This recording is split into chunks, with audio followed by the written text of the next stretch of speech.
divide 517 by 5 in long division method.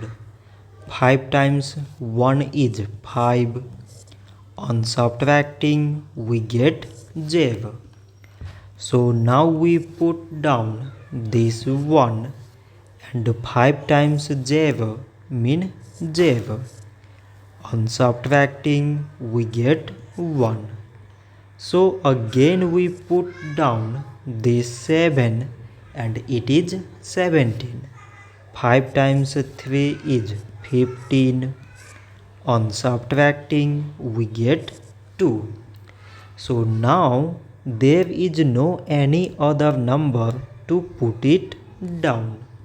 So we take here decimal, so that we put 0. So it is 20 and 5 times 4 is 20. On subtracting we get 0.